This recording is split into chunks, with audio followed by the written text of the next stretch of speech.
Sorry for the delay. Please stand by a few minutes. A few more seconds, sorry.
Good morning, good afternoon, good evening from Buenos Aires. Today is September 23, 2020. My name is Leandro Passarella. I'm professor of UTDT Masters of Tax Law program, and I'm here with Celina Valls for our 5th UTDT Global Tax Talk. Hello, Celina. Hello, Leandro. Hello, everyone.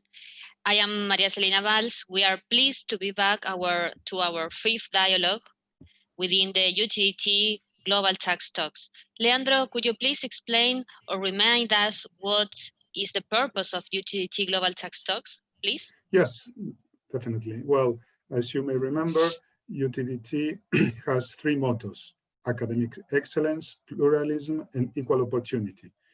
UTDT Global Tax Talks follows those 3 mottos in being a platform fostering an interdisciplinary dialogue among scholars and faculty members from all continents on a single hard tax topic.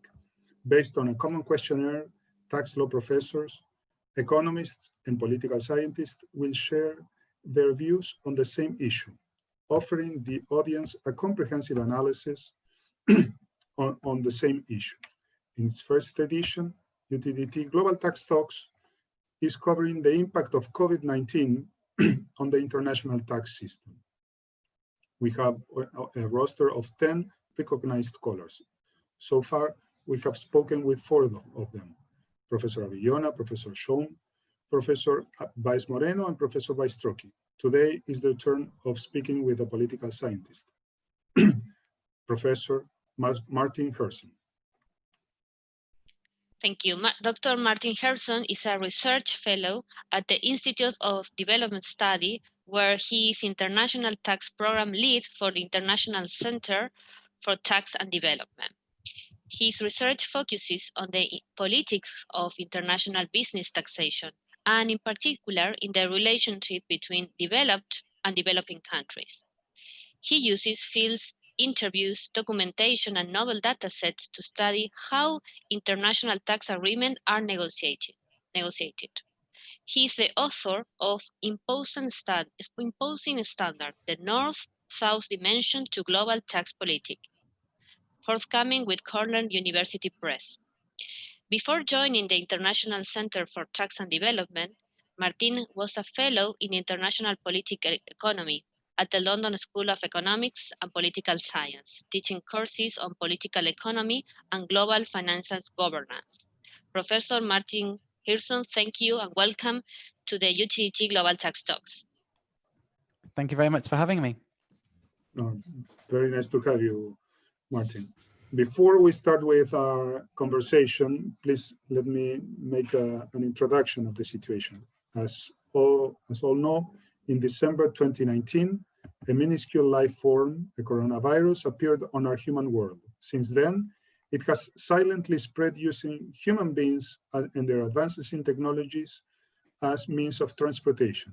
Nowadays, coronavirus is an uninvited guest in our lives and is everywhere, and human beings cannot see it or detect it before its unsettling presence becomes real, once it has already infected human beings, jeopardizing their lives. Governments initially reacted to the virus, spread, requesting us or directing us to retreat to our homes, disrupting our normal lives.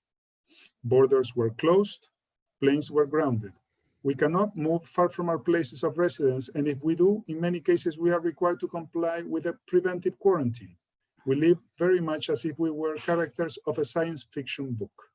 Until an effective vaccine is designed to allow us to get back to normal, or the pandemic fades away naturally, hopefully, human beings will continue to be pushed to transform our lifestyles. This transformation includes the way in which we do business.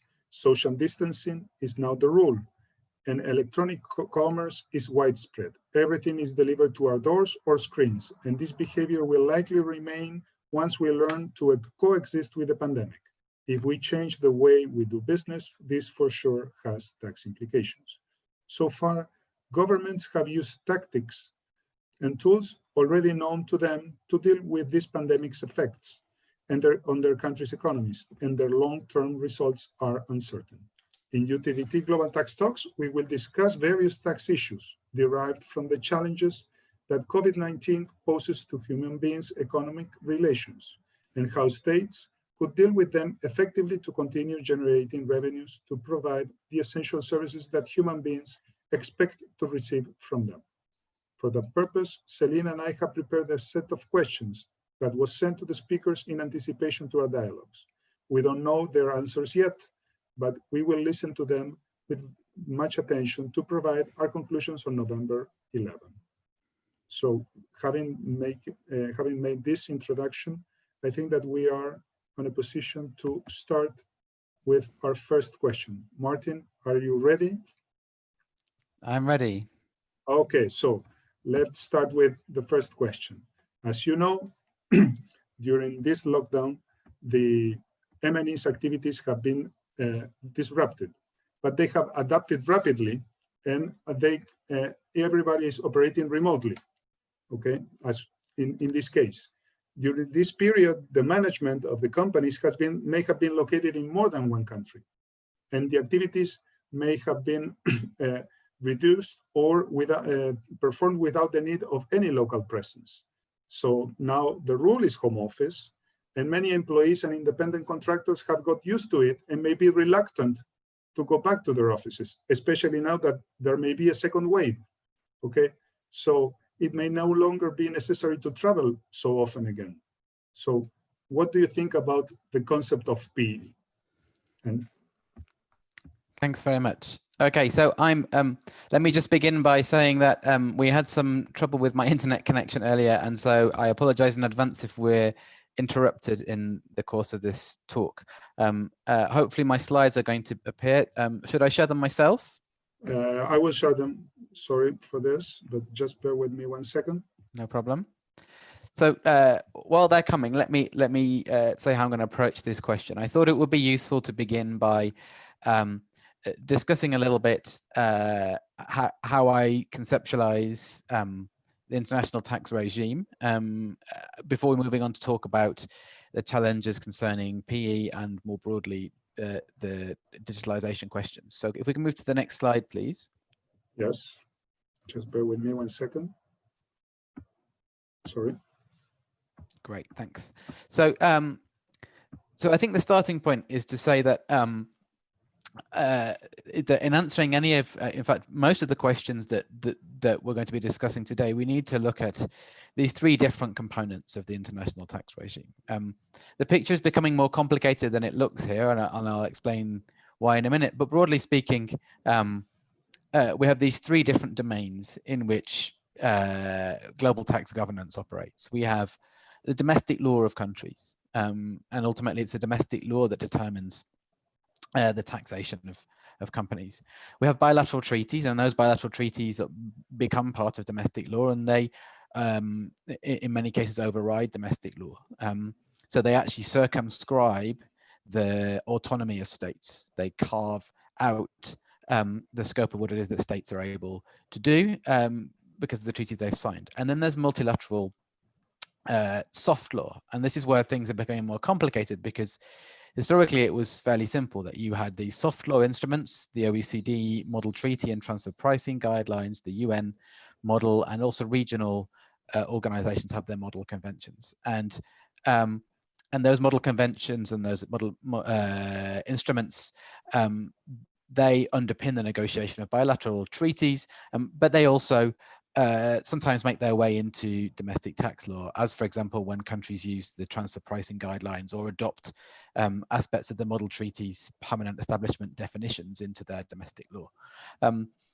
So until recently, we could say that what happens at the multilateral level is very influential, both on bilateral treaties and on domestic law, but it's not hard law. That's changing with things such as the multilateral instrument, towards a direction where we maybe have a harder kind of multilateral law than we used to have.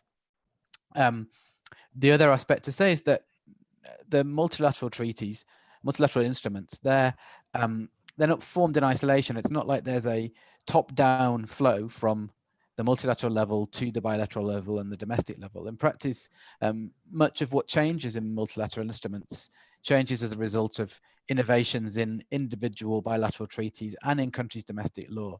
A good example of that is the Article 12A, recently adopted by the UN Tax Committee in its model treaty, which is based on the very common practice of developing countries, both in their domestic law and in many of their bilateral treaties where they're able to secure it in negotiations, which is to impose a withholding tax on technical service fees. So that's now part of the UN model, but it's not like it suddenly became a part of the international tax regime once it was adopted by the UN. It's been there for more than 50 years in treaties and in countries' domestic law. So that interdependence of those three different levels is a very important part of the story that we're going to discuss today. Now that regime has been undergoing a stressful period, really, particularly over the last 10 years. But one could argue that this is the culmination of a structural crisis that began in the 1970s when the Bretton Woods system of capital account restrictions came to an end, and you got this very large growth in the complexity and volume of cross-border transactions, the growth of multinational companies, all of which made what was previously a much simpler picture much more difficult to administer. And the growth in complexity of international tax instruments is a reflection of the attempts to try and respond to those challenges.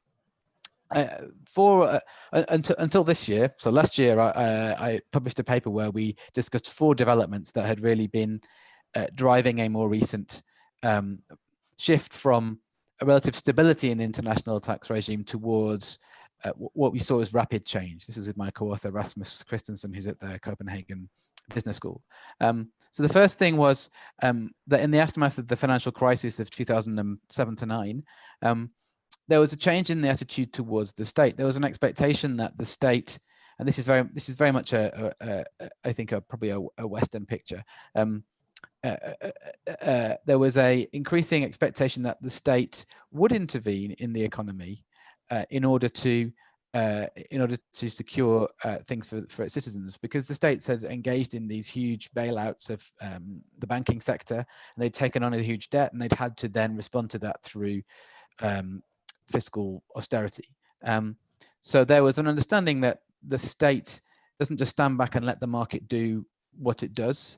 And in particular, in our context, the state doesn't just acquiesce to tax competition and to harmful tax competition and tax avoidance and tax evasion. The state actually should be to stand up to market in a way that previously, in the era of the Washington Consensus, it was harder for the state to do. The second shift was a power shift really away from OECD countries and towards particularly the large emerging markets in the G20. I know Eduardo talked about that quite a bit last week. So that power shift has definitely made it more difficult for the OECD countries to act as a cartel that determines international tax rules and relies on the fact that it has a dominant place in the global economy to take that leadership position. And the emergence of the G20 as the new kind of primary forum for international negotiation really marked that shift. So that required, again, that the OECD was and the international tax regime more generally respond.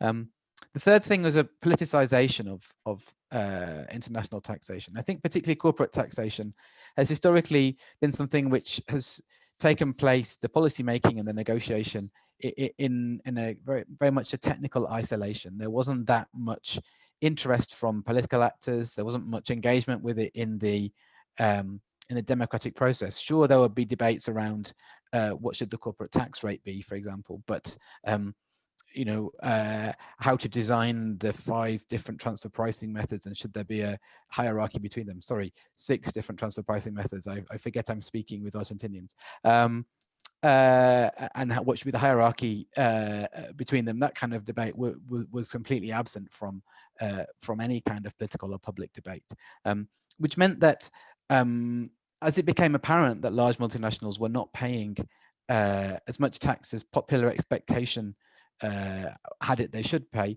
a regime which had been built largely without the involvement of politicians suddenly got a lot of political interest and engagement, and that really changed the way in which tax rules were made.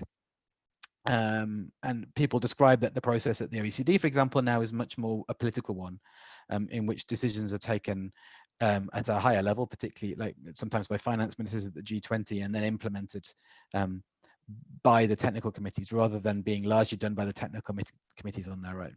And then the final big shift was digitalization. So the growth of digitalized business models and the implications that that had, particularly for an international tax regime that was very much built on the notion that physical presence was a key indicator of, was the key indicator of taxable nexus. So I don't think COVID-19 has necessarily changed, added anything much beyond those different things. To some extent, it's created a new fiscal crisis and a different kind of fiscal crisis, but it's in some ways it's a continuation of the politics we've seen in the West, at least, since the financial crisis 10 years ago. So really COVID-19 has intensified, probably to some extent, all of these different phenomena in different ways. But it hasn't necessarily been an entirely new development in and of itself. Okay, next slide, please.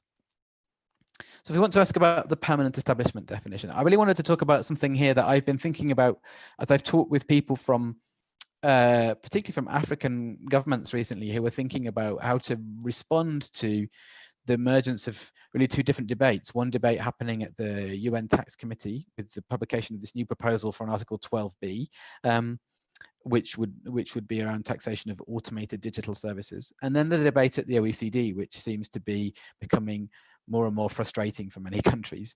Although I noted the confident statements coming from the OECD the last few days about the likelihood of a resolution soon. Well, not necessarily soon, but eventually. So I think there are 2 different choices that are facing lower income countries right now. And it's lower income countries on which I focus in the work that I do. So the first is really about whether to try and tackle some of the areas in which they feel that, particularly in the service-based economy, they're struggling to tax as they would like, whether to do that unilaterally, so on their own, without waiting for international cooperation, whether to do it bilaterally so that at least they can try and mitigate any double taxation issues by having it changed in their treaties, or multilaterally through the OECD process. And I think that's a real challenge. There are clear reasons why it's preferable to do things multilaterally, or if you can't do that, to do them bilaterally. There are clear negative consequences from taking unilateral actions. But on the other hand, it just increasingly looks like it will be very difficult to get the kind of things that countries want any other way, because it looks increasingly like the countries which are the major providers of digital services, the major home of multinational companies, they're not likely to concede either in bilateral treaties or in multilateral fora the things that developing countries really want. So essentially a greater share of the tax base. The second decision is about whether to tax on a gross or a net basis. That's not new, but it's particularly pertinent when we consider the tension between the digital service tax approach, or indeed the withholding tax approach that we find in the proposed Article 12B from the UN Tax Committee, and then the net approach. So this is where permanent establishment comes in, and the most there are different approaches, but the most ambitious one is the significant economic presence approach, which I know previous speakers have discussed which is now forming part of the law in India and Nigeria. The problem is, if you go down the net route, that's your corporate income tax. And to do that, you're constrained by your bilateral treaties and hence by the multilateral models. So it's very difficult to see widespread use of net-based models in countries that have significant treaty networks, because it's unlikely that, in the absence of changes to the models themselves. So it may be that we fall back on growth-based approaches because they can be done, at least in the digital service tax model, they can be done outside of the treaty system. They can be done without constraints imposed by treaties. So I think those two decisions interact quite a lot. And I think the optimal policy, the best policy for developing countries, is not necessarily purely based on what's the best tax policy in its own right, but also what's politically viable in the context of a difficult negotiating situation. Next slide. So then here, I just wanted to mention, if we look at the discussion at the OECD, this is a slide I've used in a previous presentation, but I thought it's useful just to say that there is an overlap between what's driving this process. So from the perspective of the G20 and OECD countries, there is a preference to reallocate some tax base and to prevent and end unilateral actions, but also disputes. And also, I think when you look at Pillar 2, for some other countries to gain the benefits that the US is gaining from some of the aspects of its tax reform, the minimum tax aspects, that's not quite the same as what it is that lower income countries want. They want something simpler to administer and enforce, and they want a greater share of the tax base. And yes, of course, they want to bring digital service providers into the tax net. And there is some overlap, but I think it's increasingly looking like the overlap in practice is going to be quite small in terms of what comes out of the OECD, which is why I think if the multilateral approach is unlikely to deliver what it is that lower income countries want, they're going to have to start looking at unilateral actions. Okay, that's my that's the answer to question 1.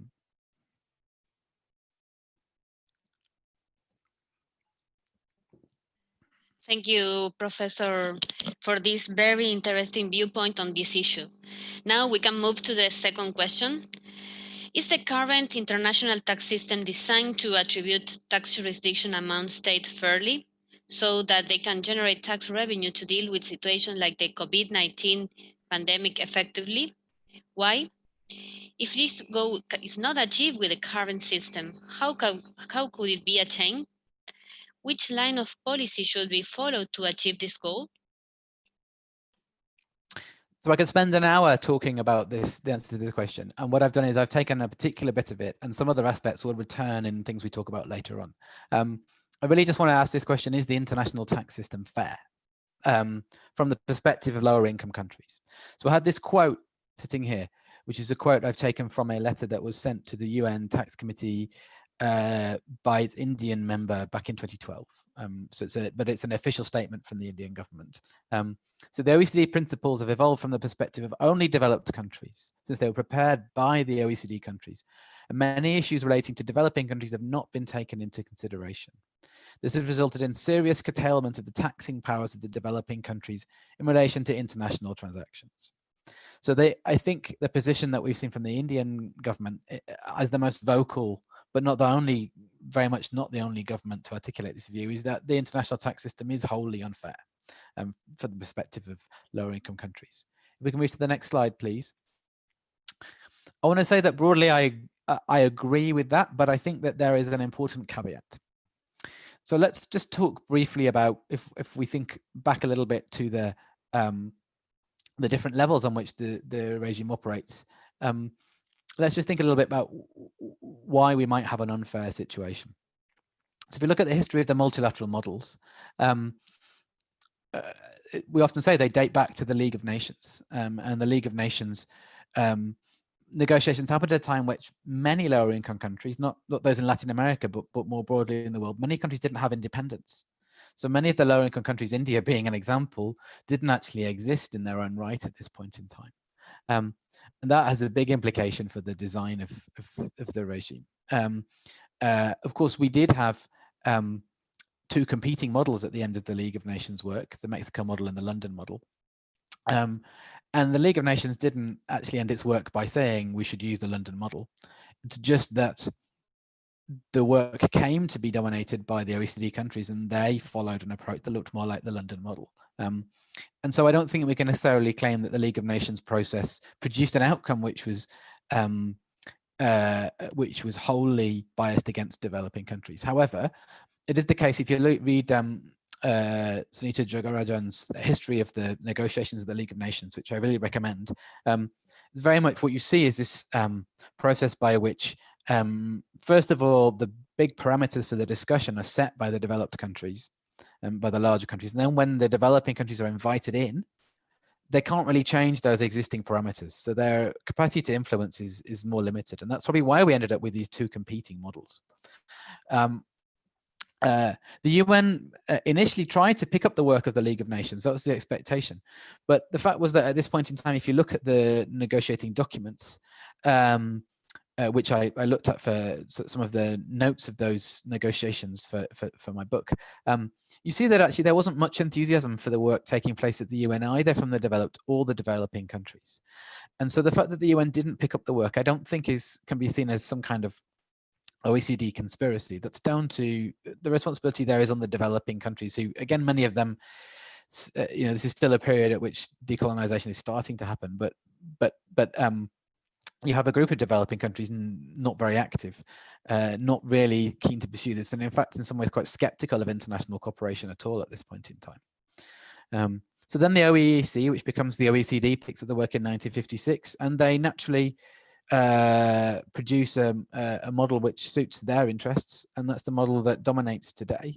And the dominant position of the OECD is something which is problematic, because we can't expect the OECD model to serve the broader interests of all countries. That's not its function. And so we have to ask the question, what are developing countries doing that's different to the OECD model, to try and articulate an alternative view? So we have the UN model, which I guess began in 1969 and it was first published in 1980.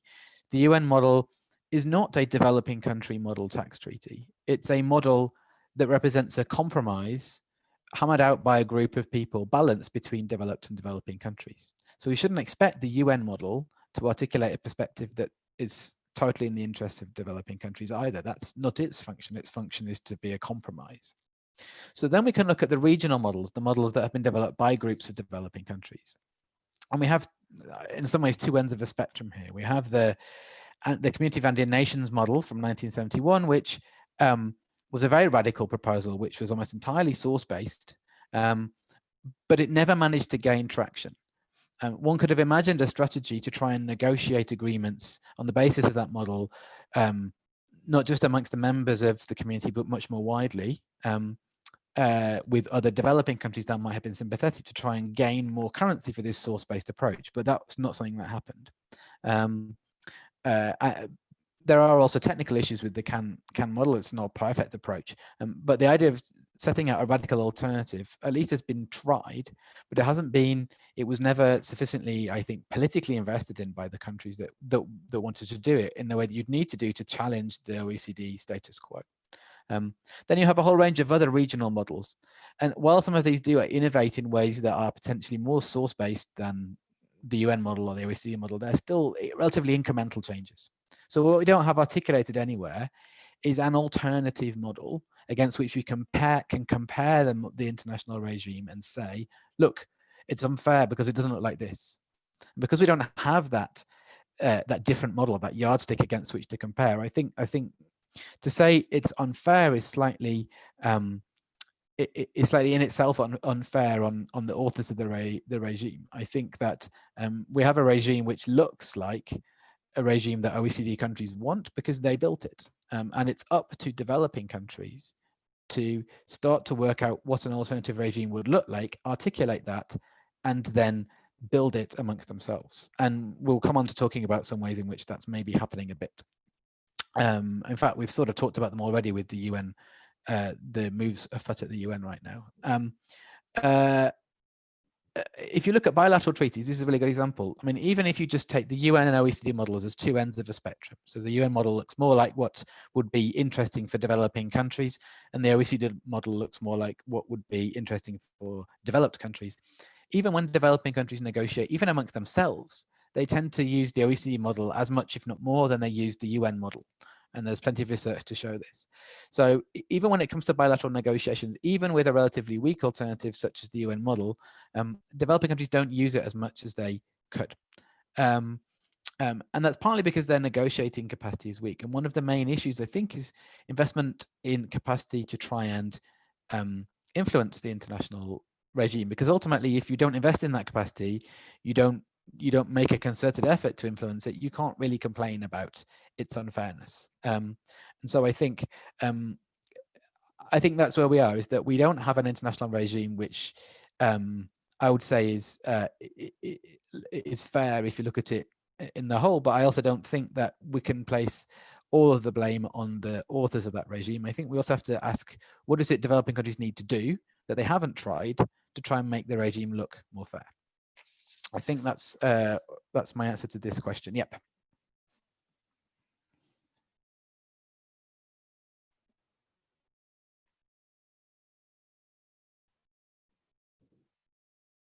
Before going to the next question, sorry for the delay.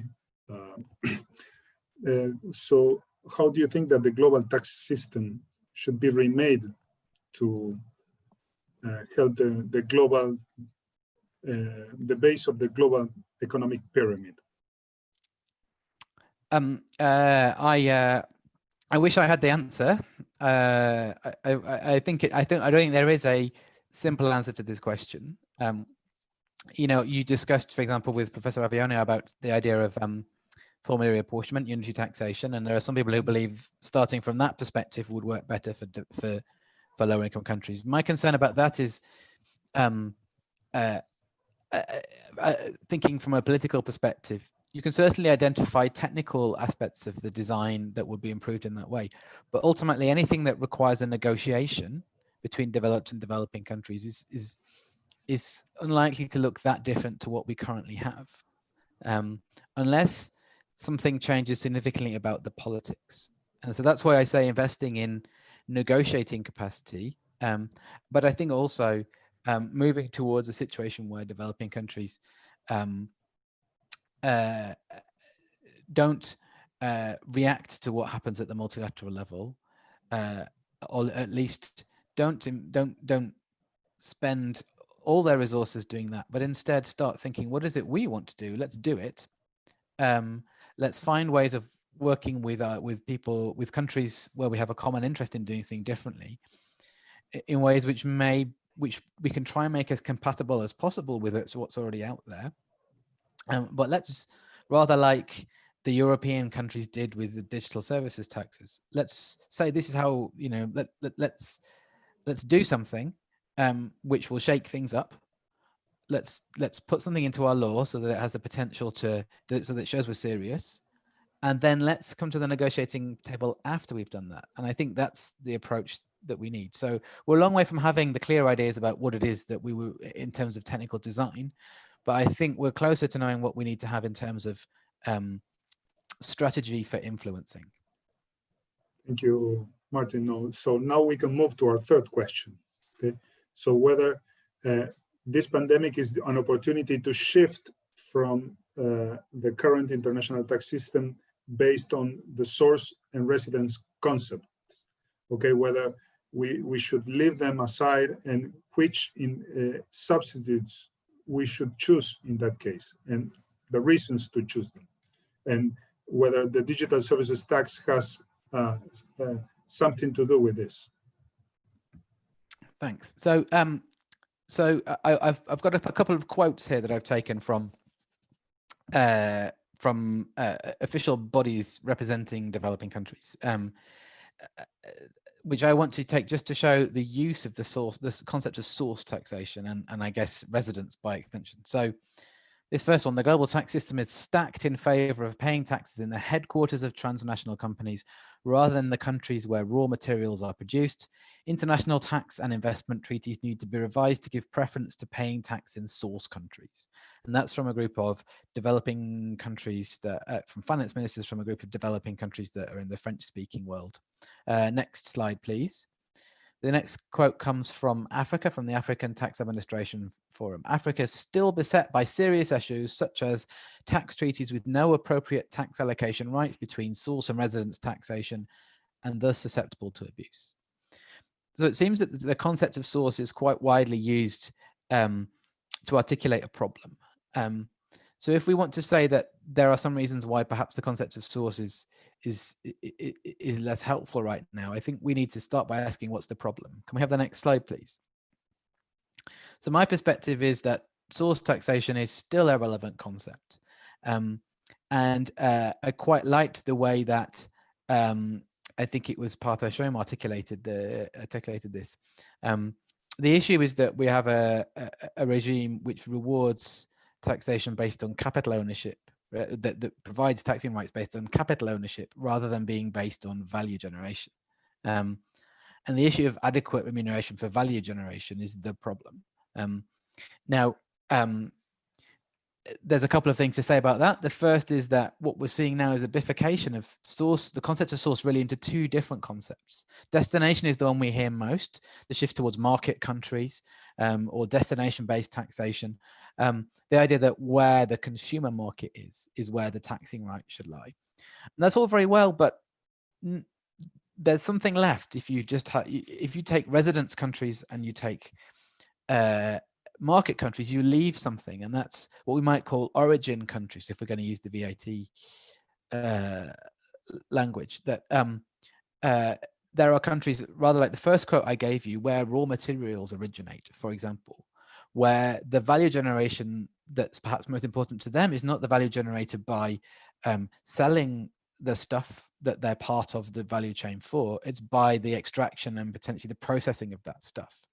And so getting this concept right and understanding that destination is not necessarily from the perspective of lower income countries a more welcome concept than source, I think is quite important, particularly if we think about the way that digital business models work, because digital business models are premised on the idea of extracting data. So the raw material you extract is not copper or oil, it's or coffee, it's data.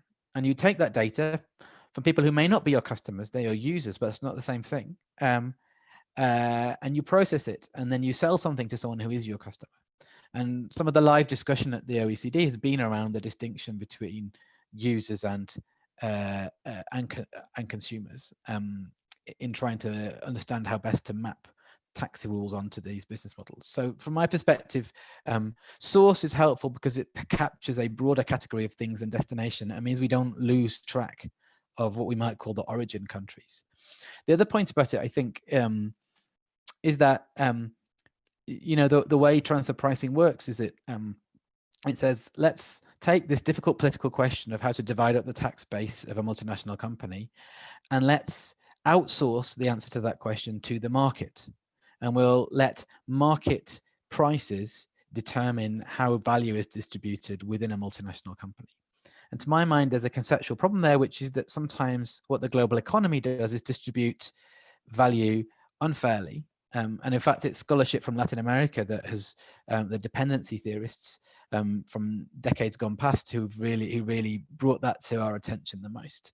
And so it's not necessarily the case, I think, that the function of a corporate tax system at global level should be to try and accurately represent the way value is distributed in global value chains. I think it should be perhaps sometimes to ask, well, how should value be distributed? And this comes a bit to your very final question. And a good paper that tries to do this a bit is the paper by Alison Christians and Laurence Van Appeldoorn, published last year. So that's source. That's for residence. I think the main point about residence is, I mean, it doesn't capture everything, because in the digital economy, the counterpart to source isn't necessarily something that a concept that's relevant because a multinational company invests capital in your country, builds something, employs people. It's more that it has some kind of value generating presence in your market. And so the concept of residence, when we look at corporate taxation, which is about where is the headquarters of the multinational, or the owner of the immediate owner, if not the ultimate owner of the affiliate in your country, that's not the that's not the right concept for us anymore. The right concept is, well, where is the value that's extracted from your economy? Where does it go? And that's really the question from lower income country perspective. So I'm not sure this table that I've put on here quite captures it right, but it might help to just explain what I'm thinking a bit, which is to say, in terms of residents, there is a point about capital ownership, but there's also a point about perhaps intellectual property ownership. If we think about the digital economy, once the data is extracted from your country, it then goes to somewhere else where the algorithm and the artificial intelligence process it into something valuable. And the location of that intellectual property is what's important to understanding the value, the process of value extraction. At the source level, then it's these two concepts, origin and destination, that we need to use, I think, in order to fully understand the different things that are going on here. So that's my answer to question 3. Thank you very much for your answer. As you know, many countries are currently thinking or discussing the convenience of levying a wealth tax. So our question is, what do you think about this proposal? Yeah, so there's a few things that it's worth saying about this, and it's my colleagues at the International Centre for Tax and Development who work on this. And I think what we would say is taxing the wealthy more is absolutely what lower income countries should be doing in this moment, this COVID moment. Perhaps looking at wealthy individuals is most important because that's where you have the most, you're likely to find the most unproductive wealth that you can tax without necessarily hurting economic activity in a way that may or may not be possible in terms of corporates. But if you look at the ways to do that, introducing a wealth tax may not be the best approach. So there are two ways of looking at this. One is to say, what are the existing taxes that may be able to achieve a similar thing, but more easily? And if you look at most lower income countries, property taxation is a really big potential area for significant additional tax revenue that will be very progressive in the way that the incidence falls.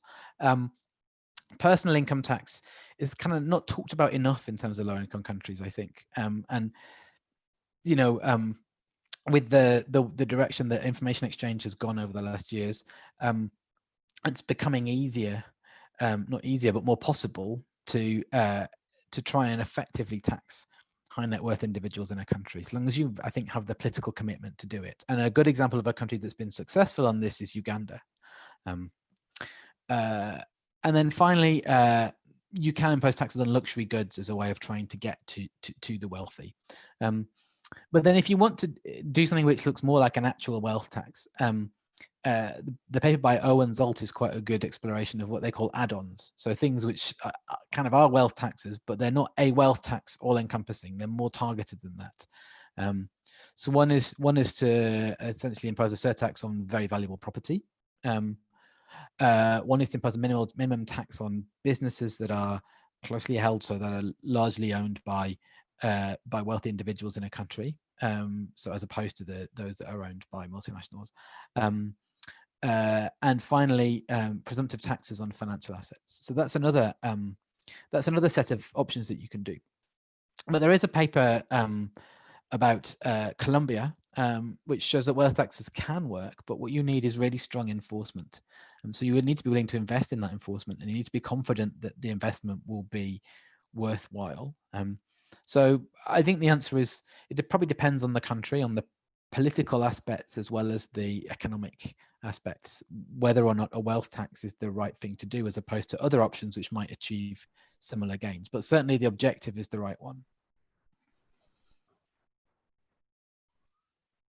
Thank you, Martin. So basically, the idea of having a wealth tax per se is not a good idea, but taxing the wealthy people or the wealthy individuals more heavily with existing taxes and add-ons may not hurt the economic activity as a whole.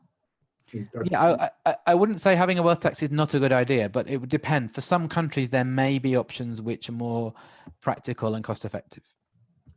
Because, well, usually with a wealth tax, you're also taxing income, embedded income, unrealized gains. So there may be some type of confiscation, at least from my point of view. But thank you very much for this answer. And we are going to go into the next one, which may be the final one, at least for this list, which is whether this pandemic requires policymakers to think out of the box, to find new collaborative solutions to help the vulnerable, rather than the usual tax increases and money printing techniques. Whether there are other solutions other than raising taxes. What do you think about this? Okay, so can we have the next slide, please? Yes. So I just thought quickly about what it is that I think lower income countries should do. I'm probably not thinking enough outside the box, because I think, to be honest, there's plenty of thinking still to do within the box. I mean, I mentioned earlier, just thinking more abstractly, that I do think that we should frame the function of the international corporate tax regime in terms of redistribution, not in terms of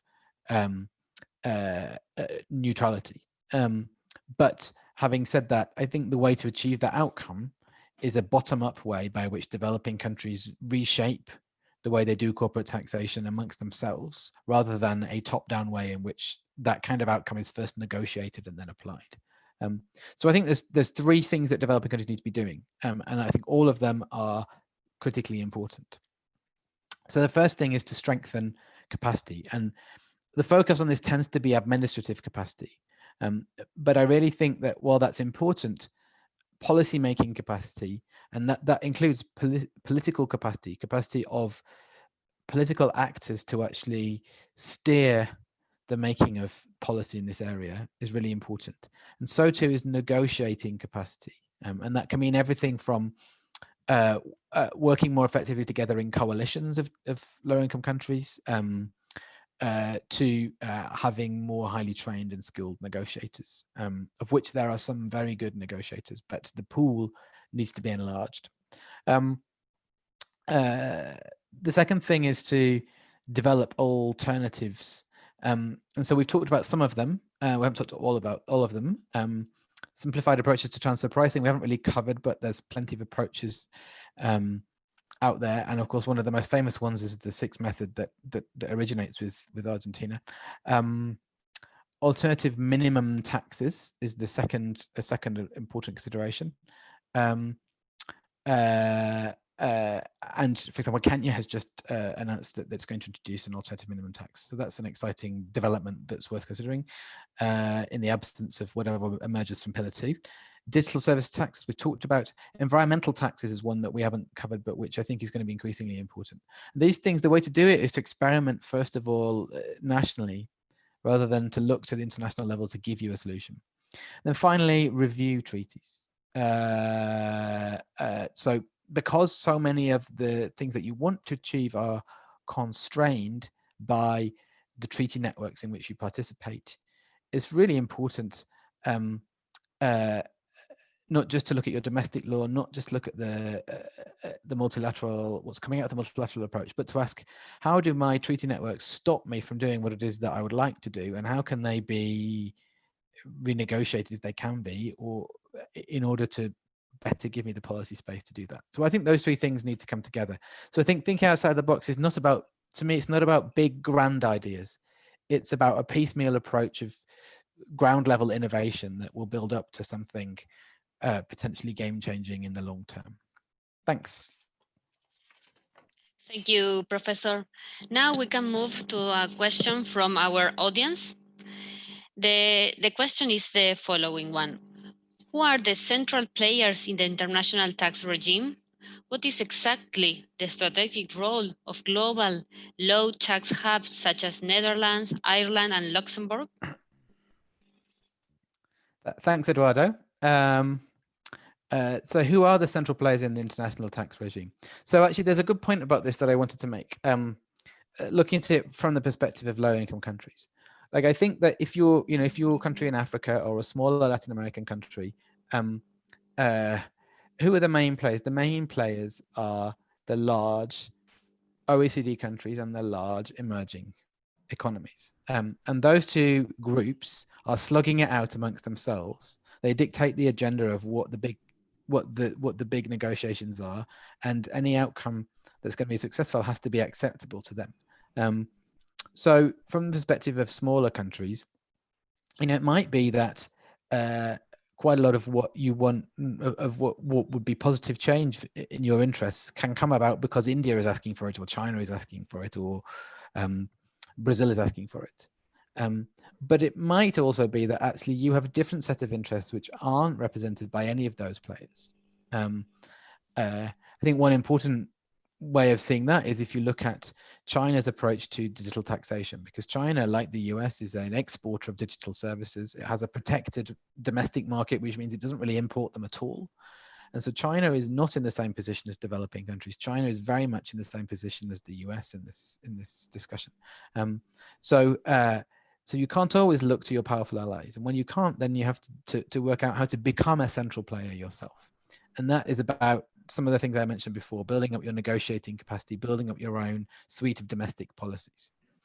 So then what is the strategic role of global low tax hubs? So Eduardo has listed Netherlands, Ireland, and Luxembourg. I would, of course, he referred to them in his presentation where he showed our work on the network analysis that we did. I would say also Mauritius and Singapore should be very important in this discussion.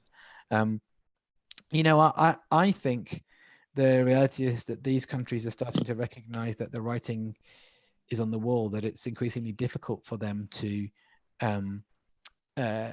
continue to hold out. And so I feel relatively more optimistic than I might do about the ability of other countries to change the terms of discussion so that these jurisdictions are forced to comply a bit more.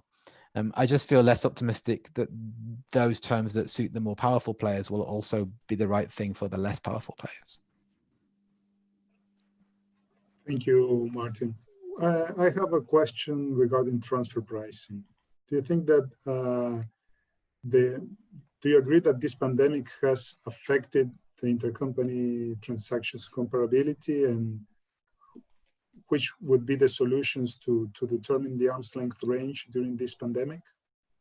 So I'm going to be honest here. I don't have a huge amount to say on this topic. I know that it is a typical consequence of the way that the transfer pricing regime works, that in a crisis, what you want to do is shift your losses, because you're making losses, shift them to your highest tax jurisdictions. So it's a real risk area for developing countries. And I think it illustrates why things like simplification and transfer pricing or moves away from approaches which give multinationals that flexibility are positive and beneficial things for developing countries.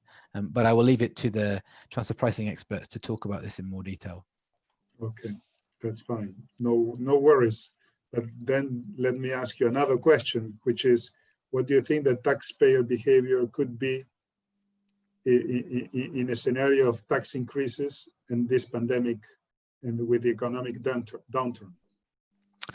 Yeah, so if we look at how the COVID crisis is affecting different types of countries differently, in the higher income parts of the world, what's happened is that governments have had to engage in this massive fiscal expenditure to try and keep, both to finance their efforts to deal with the virus and also to keep their economies from total collapse. In developing countries, it's been a bit different because many low-income countries just don't have the capacity to do the same kinds of massive subsidies that developed countries can do.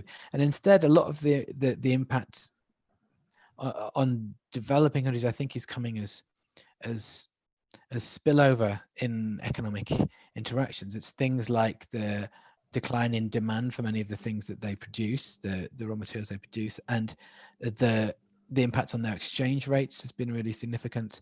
So we've just seen that Zambia has had to try and restructure its debt in the private bond market now because it's its fiscal position has been impacted, and that's partly to do with the decline in its exchange rate, which makes its debt more expensive. So the impact is different in developing countries. But in that context in which the spillover impacts are being transmitted through trade and through investment, there is a kind of a question of wanting to make sure that any tax interventions that you make are sensitive, which is partly why I think a discussion about net versus gross is an interesting discussion to have. You know, one of the main concerns about unilateral approaches is that they just get passed on to consumers or clients. And we've seen that with the digital services taxes in Europe, that they've been passed on. So businesses have responded by saying, well, we'll just make sure the incidence doesn't fall on our shareholders, or make sure it falls on the consumers, and so or the clients. And that's one implication of the growth approach, which, I mean, maybe that's harmful, maybe that's an acceptable outcome of the gross approach. The net approach has different strengths and weaknesses. So I think in the aftermath of the crisis, you know, it's going to depend on the different economic positions that different countries are in, the different fiscal positions they're in, and where they judge that there's some headroom in the ability to tax. So it's hard to give a one-size-fits-all answer. Thank you very much. I think that we are in a position to conclude our fifth dialogue. So, Professor, thank you very much for sharing your idea. It was a very interesting talk. Thank you for joining us, and thank you to the audience also. So, Leandro, would you? Yes, the final remarks. Thank you, Martin, for your approach and your thoughts. It's been very helpful to us to understand, to have another point of view to the questions that we are making. And please remember that next week we will be having our African speaker, Professor Jennifer Roeleveld from South Africa, will be speaking with us. And we are very much looking forward to our talk. And probably many of the topics that you covered today, Martin, may be discussed next week. So as I'm saying in the last talks, see you next week. It will not be the same tax time. It will be on Tuesday. It will not be on Wednesday, okay? But the same tax channel. It's the same tax channel, UTDT Global Tax Talks. Until next week, bye-bye. Thanks for having me. Thank you. Bye-bye. Ciao, Thank ciao. you very much.